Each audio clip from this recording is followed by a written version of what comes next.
Okay, welcome to all joining. I can see we have quite a spread of global participants, and thank you so much for being here for the inaugural opening ceremony of the Island Finance Forum, hosted by Island Innovation. My name is James Ellsmoor. I'm the CEO of Island Innovation, and we appreciate the over 5,000 people that have signed up for this week-long event and will be taking part through various methods throughout the week. This session is also being live streamed on Facebook, and we know that many of those, particularly in the Pacific and other regions, may be watching it on record later. So thank you to all.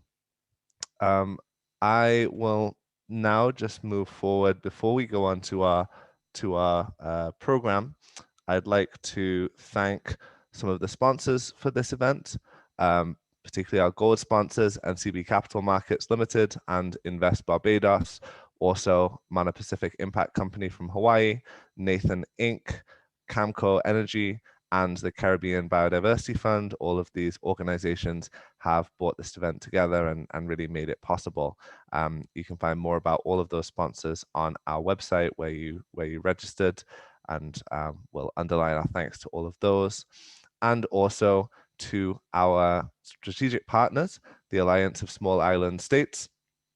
And we'll hear from the chair of the organization, the Honorable Prime Minister Gaston Browne, shortly, and also Race to Zero, the UK government private sector arm leading up to the UNFCCC event, COP26, in November. We also have various media partners from around the world that have helped share this event and cover it.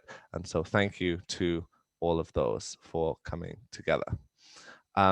With that, I would now like to, firstly, just a small matter on the agenda. We will have the apologies from the UK Minister, Zach Goldsmith. Unfortunately, due to the death of His Royal Highness Prince Philip, UK ministers are not doing engagements this week. So unfortunately, he was unable to join us. And so there is a slight change in the advertised session agenda. With that, I would like to introduce our first speaker, the Honourable Gaston Browne, Prime Minister of Antigua and Barbuda, and the Chair of the Alliance of Small Island States, for a keynote address. Prime Minister, over to you, and thank you so much for being here. Thank you very much, Excellency, fellow heads, distinguished ladies and gentlemen. Let me begin by thanking the organizers for this inaugural Island Finance Forum. A year ago, we started 2020 ready to usher in the decade of action. However, we were met head-on with a global pandemic. At the time, we could not imagine the breadth and depth of the impacts that have since unfolded. The COVID-19 pandemic continues to have unprecedented impacts on small island developing states. Our health systems are heavily strained, our economies on the verge of collapse, and the overall toll on our development is incalculable. COVID-19, on top of the existing global challenges, has laid bare the precise nature of our vulnerability that we have been advocating for decades. States have always been inherently susceptible to external economic and financial shocks. We are small remote countries with narrow resource bases, heavy reliance on imports and tourism service exports, high levels of public debt, and challenging economic growth prospects. These shocks could be exacerbated by an overactive hurricane season, which scientists are predicting for 2021. Now, while we are responding to COVID-19, natural disasters hit harder and harder, becoming real threat multipliers, overwhelming our capacities to respond, and rolling back the development gains that we have worked so hard to achieve.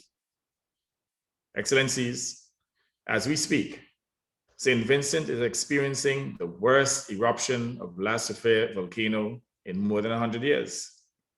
This will result with internally displaced persons, and create another moment of crisis movement of people within our region as a direct result of natural disasters. Neighboring islands are blanketed by volcanic ash, shutting down their already strained economies and tearing away further at the economic and social fabric of these societies. Average losses over the past 20 years due to tropical cyclones amounted to 3.7% of GDP each year for Caribbean cities alone. Many speak about impacts of climate change on timescales of 2050 or by the end of the century. Recent analysis, however, projected that over the next 10 years alone, annual damages from tropical cyclones are projected to increase between 12 and 40% for some cities. While part of these additional damages can be attributed to a growing non-financial asset base, it also confirms that up to 77% of this increase in expected annual damages would be as a direct result of climate change. Last year, AOSIS highlighted that small island developing states are sinking, not just sinking from climate-induced sea level rise and other impacts. We are sinking in debt. The pandemic, on top of the debt crisis, is already reducing fiscal space to meet those renewable energy targets that we would have pledged under the 2030 Agenda for Sustainable Development, the Ellsmoor Pathway, and the Paris Agreement. We squeeze on all sides, yet due to the arbitrary designation of middle income status, many SIDS are told that they do not need assistance. This is ludicrous, especially in light of the mounting debt arising largely from repeated borrowings to rebuild from natural disasters and now the COVID-19 pandemic. This global pandemic has highlighted the importance of using vulnerability as a criterion for eligibility for concessional financing and not per capita income. The per capita income criterion is based on historical data that omits current realities. As a consequence, many vulnerable SIDS have been precluded from accessing critical concessional loans and grants during their most critical time of need. Now, once again, we call upon the United Nations to deliver on the implementation of a multidimensional vulnerability index for SIDS, and we urge donor countries and institutions to scrap the use of per capita income criterion, especially during a time of crisis. You cannot apply per capita income during a time of crisis. We need all partners on board, developed countries, multilateral institutions, and the private sector, if we are to achieve a world that the 2030 Agenda and the Paris Agreement envisioned. Now, while the group welcomes the indication by the G20 on the agreement of extending the Debt Service Suspension Initiative, the DSSI, until the end of 2021, expansion and extension of the Debt Suspension Initiative is just one piece of a larger puzzle. We need a fairer, more inclusive system that will help us build resilience to the effects of climate change and achieve sustainable development. In our June 2020 statement on debt, AOSIS put forward a comprehensive proposal on addressing the challenges faced by SIDS. SIDS urgently require debt relief, including debt cancellation, debt suspension, debt rescheduling and restructuring, debt for climate swaps, as well as other support measures. These are absolute necessities, especially during this global pandemic. According to IRENA's World Energy Transition Outlook, energy transition investment will have to increase by 30% to a total of $131 trillion between now and 2050. That is $4.4 trillion on average per year. However, since the beginning of the COVID-19 pandemic, members of the G20 have committed almost $742 billion in public funds through various recovery packages to support the energy sector. Of that amount, approximately 40% has been to support fossil fuel businesses.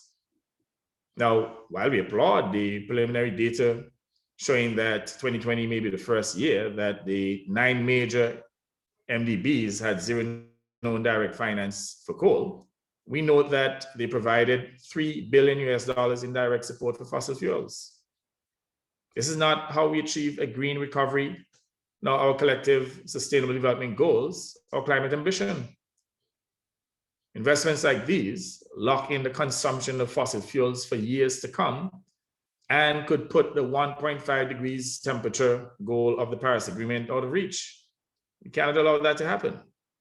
Developed country partners and MDBs need to step up their commitment to align financing to the Paris goal.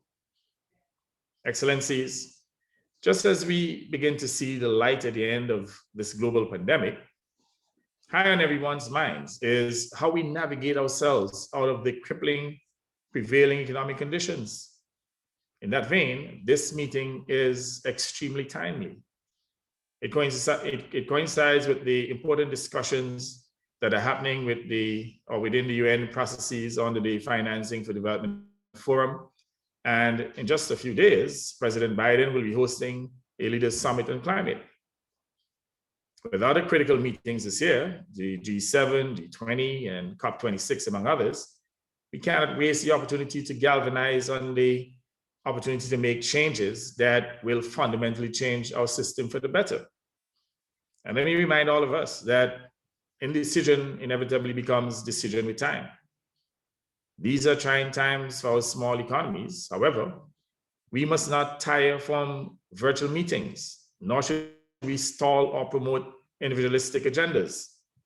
This is the time to listen to the pleas of the most vulnerable and come with concrete, sustainable solutions that take into consideration the specific vulnerabilities of SIDS.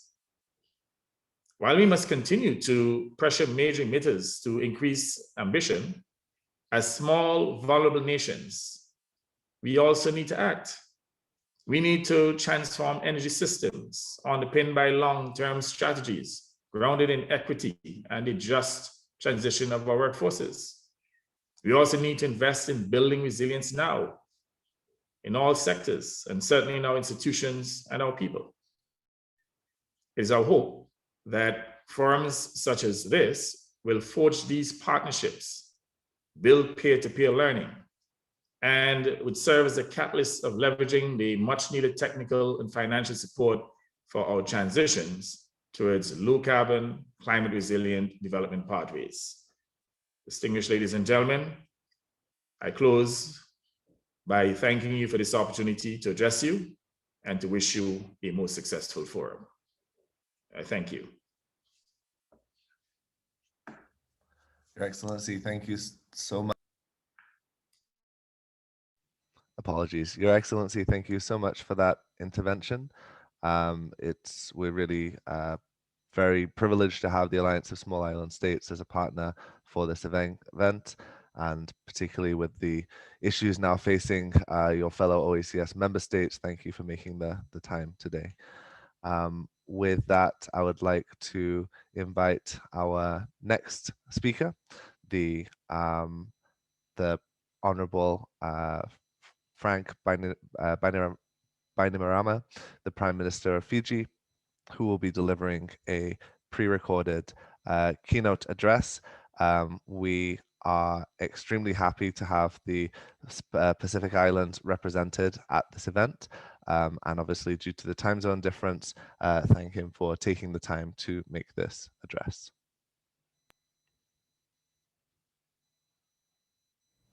Wherever you are joining us from around the world, Bula Vinaka from Fiji. It's wonderful to be with you to kick off this inaugural Island Finance Forum. You don't need to lead a small island developing state to know how tough this year has been for SIDS economies. In the Pacific, the Caribbean or Indian Oceans, anyone living in an island nation has felt the physical shock of the pandemic personally. People are out of jobs, development plans are paused, and we all face a steep and rocky road to normalcy. Whether through mass deployments of new vaccines or injections of trillion-dollar economic stimulus, large wealthy nations have built in advantages to the COVID recovery that SIDS lack. The divide between us and them is deepening. At the back of the queue for valuable vaccines and financial resources, we risk being shackled to other countries' development agendas instead of steering our own. It is up to us, the island nations of the world, to speak loudly and together about how we can spur the sustainable recovery we need now to secure the future our children deserve.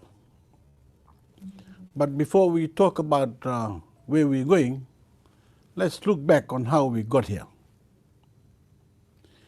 The international architecture that supports development finance came to be more than 76 years ago in the wake of the Second World War.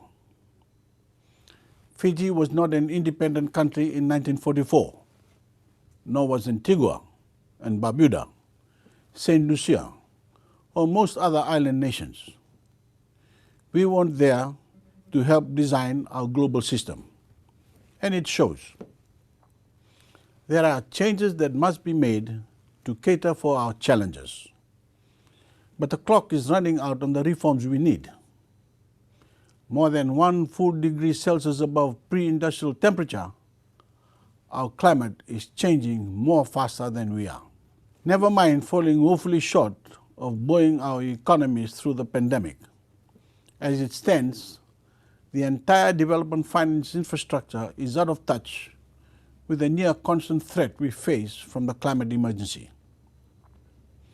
Fiji has endured 13 cyclones since 2016, costing us billions in economic damage and rebuilding costs. Whether you call them hurricanes, cyclones, or typhoons, we all know these superstorms can turn years of progress to rubble overnight. Until the global financial system starts properly valuing the benefits of resilience, this crisis will keep SIDS on the margins of global development. That is what really keeps me up at night.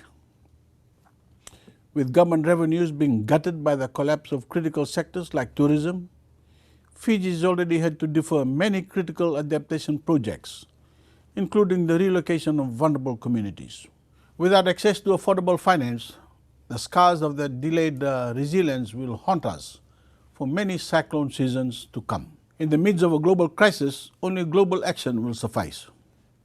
But as island nations, our fate does not rest solely in the collective hands of the world.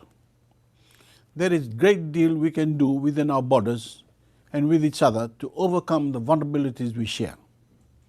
We are resilient people.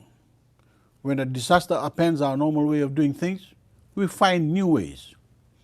Because we are innovative, new is often better.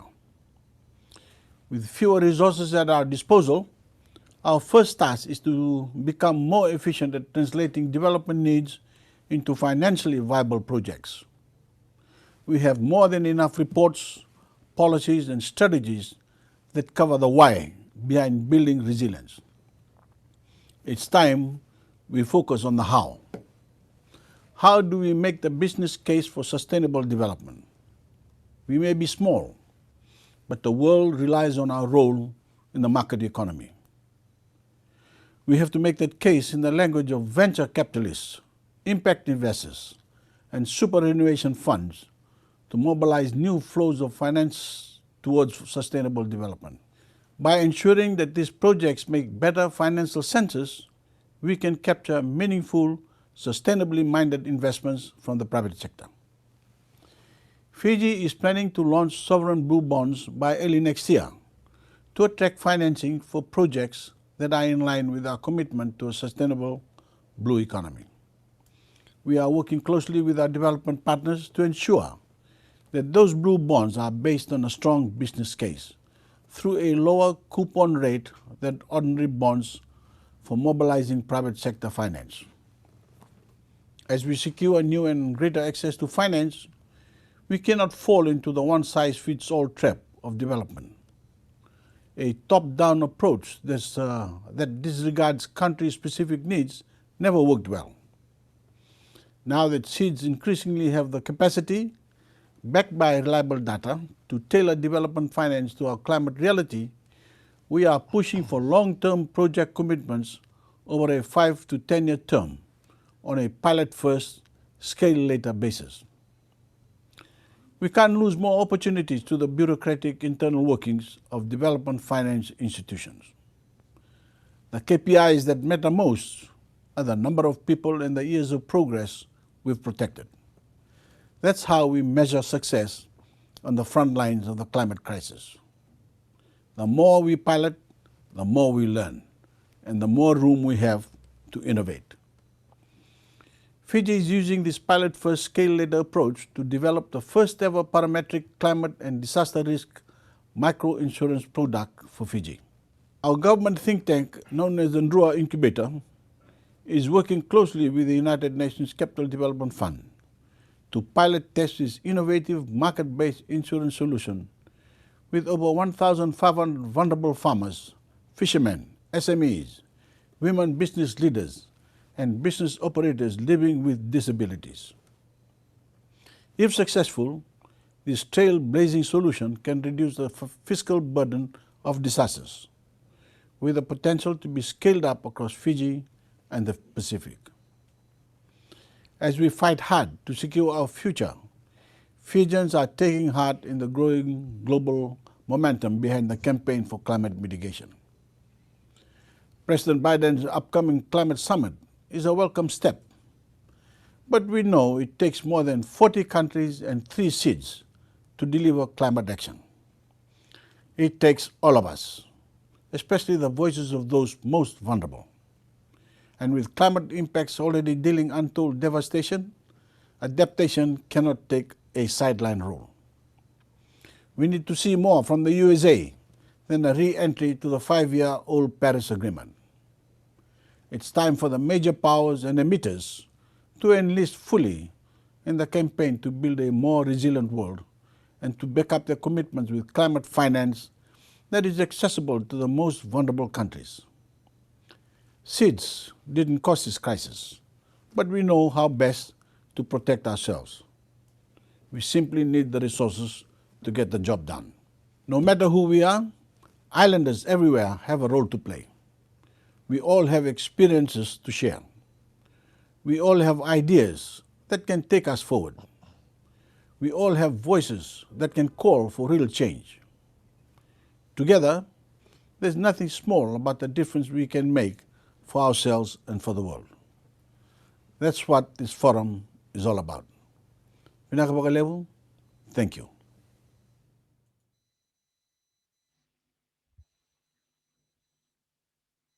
Many thanks to the Prime Minister of Fiji for those words. We really appreciate the continued support for our island innovation events from the government of Fiji and the hard work being done by the Prime Minister to raise awareness of SIDS access to finance and the many other issues that we will be discussing this week. Due to an unexpected conflict, I'm not sure if the Honourable Alan Shastney, of Prime Minister of St. Lucia, will be able to join us. He may be able to join us later, in which case I will go straight to our next speaker, which is the Honourable Loughman Weibur, the Prime Minister of Vanuatu. And like the Prime Minister of Fiji, due to the time difference, we have a pre-recorded address from the Prime Minister of Vanuatu. If possible, and the Prime Minister of St. Lucia is able to join us, we'll be able to revert to him later. We will have further updates on that shortly.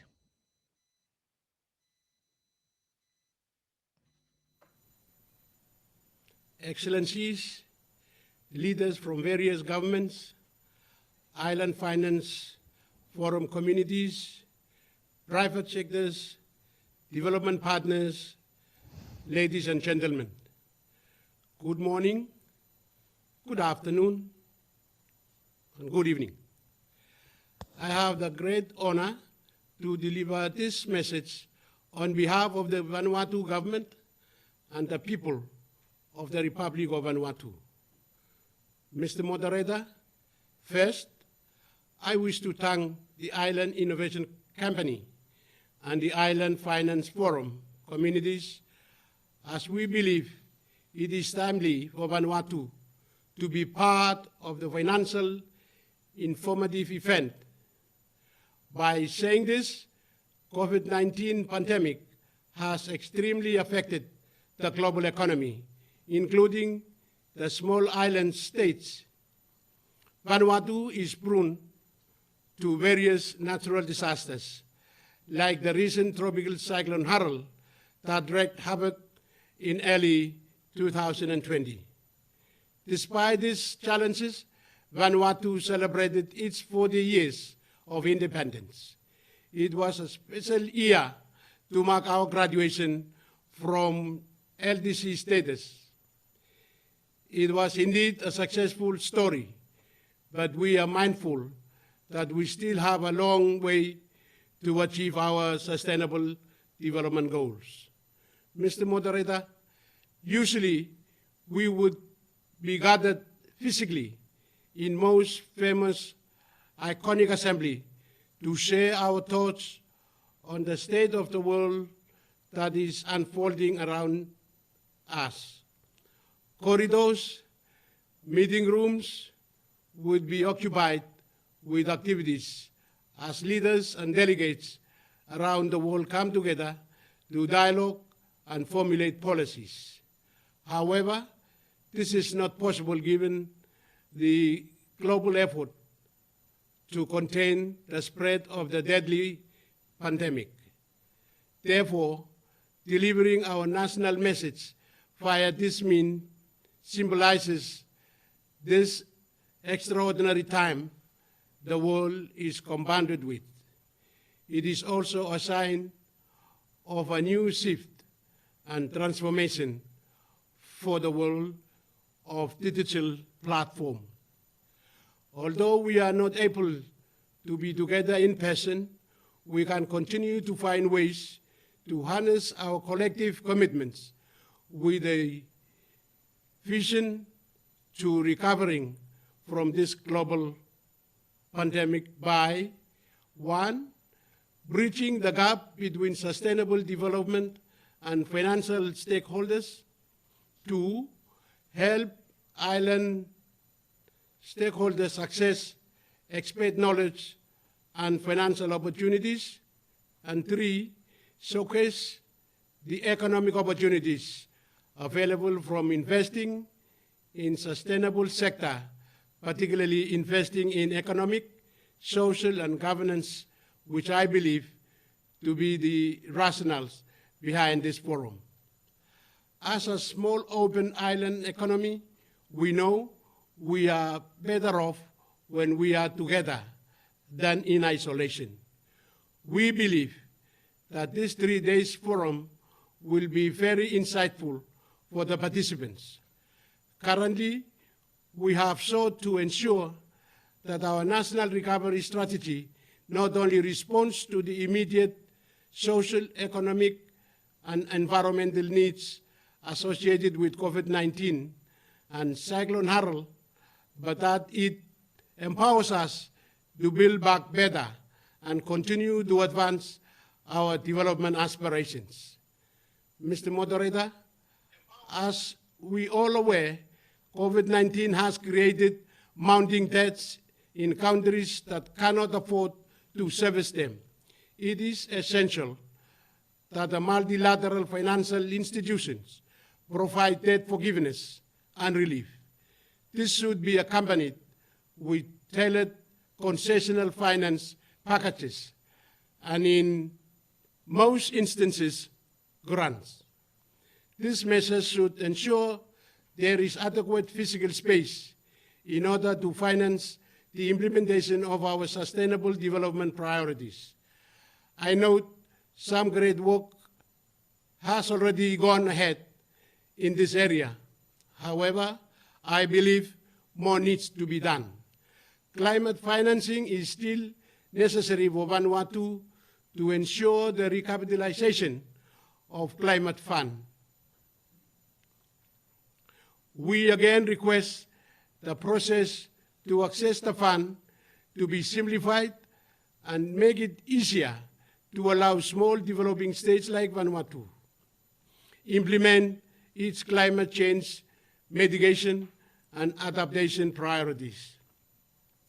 Mr. Moderator, our graduation from LDC is a significant milestone in our development journey, yet it presents risks associated with environmental and economic shocks that we have fueled much of the national concern about losing access to the LDC specific support measures. Our LDC transition strategy will need to be informed by a full analysis of the financing options available and especially how these are changing in relation to the Addis Ababa Action Agenda for Financing for Development and the shift in thinking on climate change. There is a broadening appreciation of the need to consider climate change in terms of the wider development implication. For example, the link between health and climate change, which provide considerable scope to apply a more holistic approach to sourcing and using climate financing.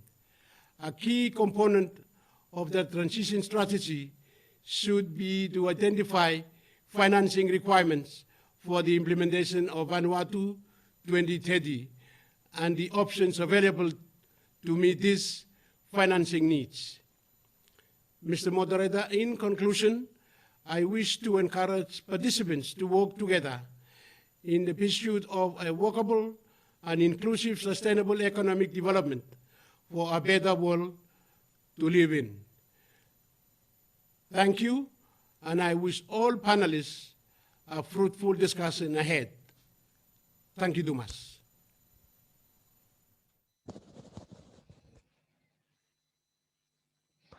Many thanks to Prime Minister Loughman of Vanuatu for those words.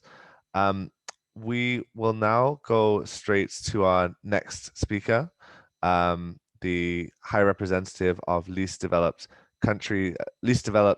landlocked developing countries and small island developing states at the UN-OHRLLS, High Representative Fekitamoeloa, Katoa, Utoikamanu. High Representative, I'll invite you to come onto the screen now and say some words. And we're very happy to have a Pacific Islander live with us here that can also speak to the needs of the Pacific in addition to the other regions. Many thank you. Thank you, James. Your Excellency, Mr. Gaston, Browne, Prime Minister of Antigua and Barbuda and Chair of AOSIS, Your Excellency, Mr. Frank Bainimarama, Prime Minister of Fiji, Your Excellency, Mr. Loughman, Prime Minister of Vanuatu, distinguished participants, ladies and gentlemen. It is my privilege as the High Representative for the least developed countries, landlocked developing countries, and small island developing states to join this important forum on island finance and to participate in the opening session.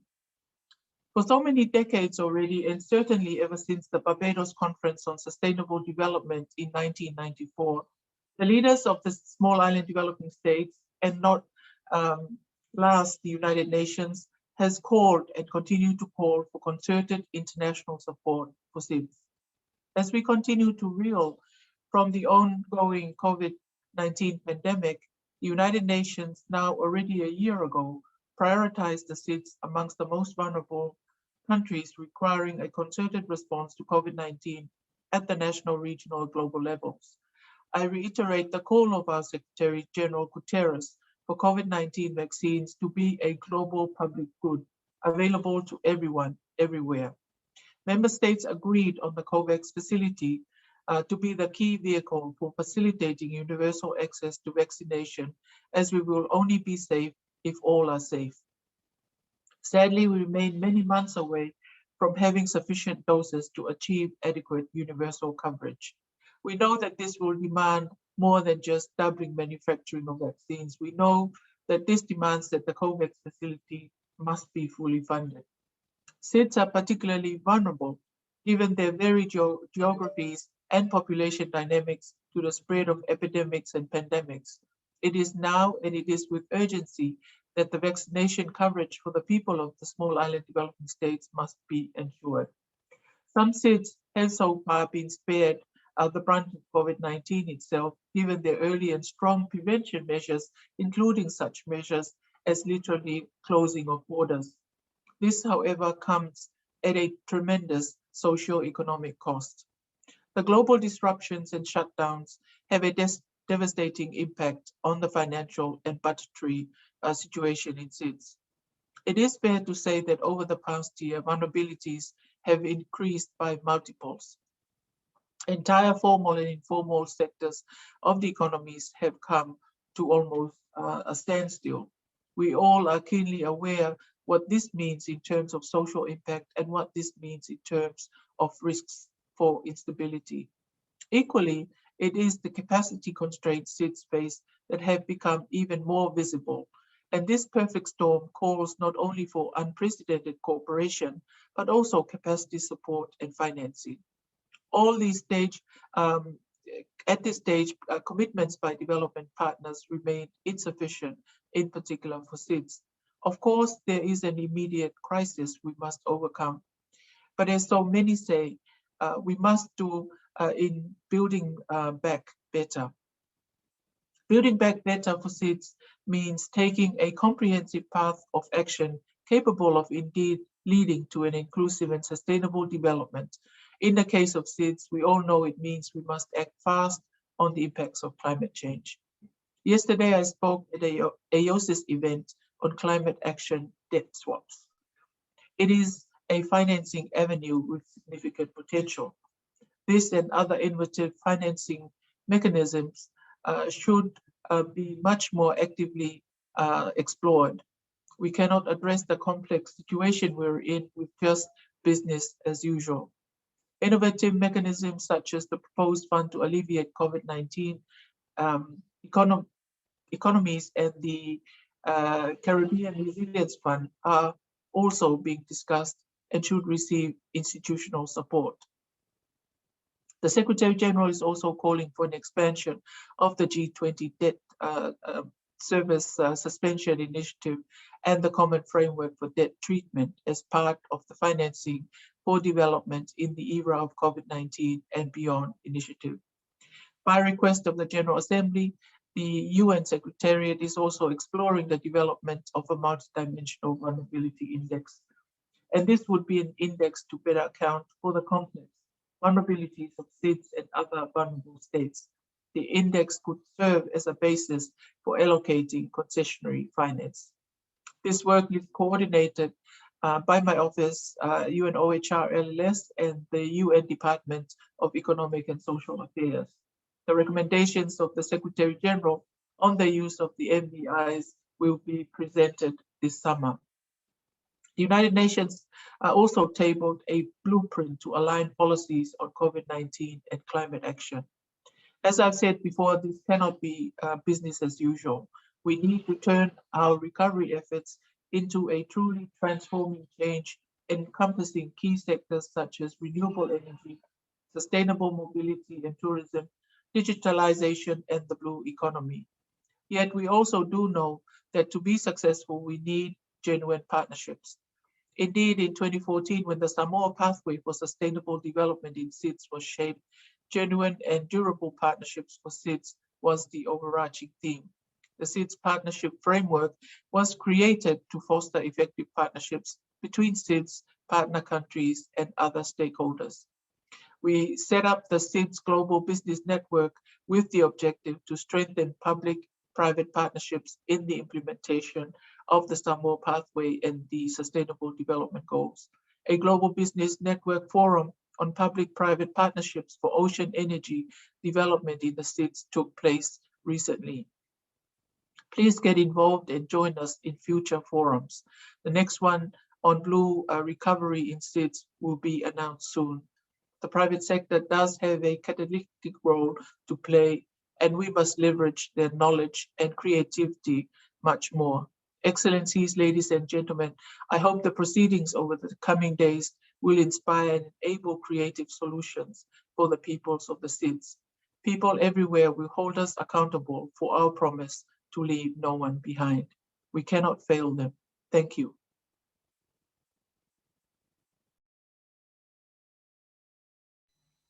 Many thanks, High Representative, for joining us and sharing your thoughts on all of the issues that we will be discussing throughout the week. Really important words that you've shared with us today. We will now move on to our next speaker, Mr. Riyad Medeb, who is the Senior Principal Advisor for Small Island Developing States at the United Nations Development Programme, and also the global lead at the Climate Investment Platform, who will be making an announcement followed by a short video. So thank you, Riyad, over to you. Thank you very much, James, Excellencies, Chair of AOSIS and UN-OHRLLS. I would like to thank you for inviting the members of the Climate Investment Platform to present the call for proposal and responding to what Prime Minister of Antigua and Barbuda on supporting the SIDS in building forward better. The initiative that I'm going to talk about is about the Climate Investment Platform, which was announced during the Climate Summit of the Secretary Riyad, General. apologies. Please, could you put your presentation into presentation mode so we can see it full screen? Thank you. Of the Climate Action Summit launched in September 2019. Operationally, LAJ also launched at the beginning of 2020. It was a partnership between the Sustainable Energy for All, IRENA, UNDP, and the Green Climate Fund. The main objective of the partnership is to focus on securing adequate finance and private investment for concrete projects in developing countries. And this includes elements such as supporting realistic and ambitious target setting, supporting the development of enabling framework, matchmaking, and development of risk mitigation measures to attract investment and financial flows, like mentioned by Prime Minister of Fiji.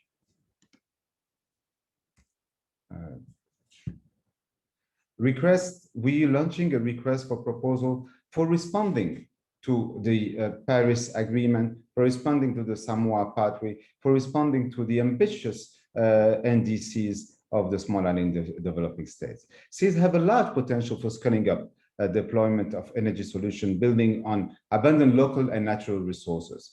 But as you mentioned previously by our honorable speakers, many states lack a capacity on energy or climate projects from concept to implementation, preventing them from leveraging innovative ideas and solutions that address the challenges faced by the small island developing states. For this call, the SIP will allocate technical assistance to project preparation activities in the initial stages of the project development cycle, with an emphasis on project definitions and design. The SIP will award resources for public and private actors for public-private partnership project. It will be around $30,000 to $80,000 per project development and design, depending on the size and nature of the project ideas to eligible applicant. This includes as a pre-feasibility studies assessment of business model and financial structures, and identification of potential project partners, investors, and financiers. So this is the decade of action. This means that we must ramp up climate finance and investment to achieve development targets, especially amongst those that are particularly vulnerable to affect the climate change. I know many of you are engaged in the process leading up to the UN high-level dialogue on energy convening in September, and others are working closely with the British COP presidency to ramp up ambitious at the COP26 in Glasgow in November. All this give us and the world a momentum to do better and to do more. Let's finish with a video that captures how the Climate Investment Platform can contribute to this call to action with short messages from the head of our 4 partners organization. Thank you.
Fossil fuels must be consigned to the past. If we are to achieve the 2030 Sustainable Development Goals and the climate-safe path, annual global renewable energy investment need to double. Climate finance is key to turning this crisis into opportunity. Those countries that seize this moment and invest in clean energy will benefit from increased GDP, better security of their energy provision, job creation, and improved agriculture, gender, and health outcomes. We are here to help unlock climate finance and seize this once-in-a-generation opportunity.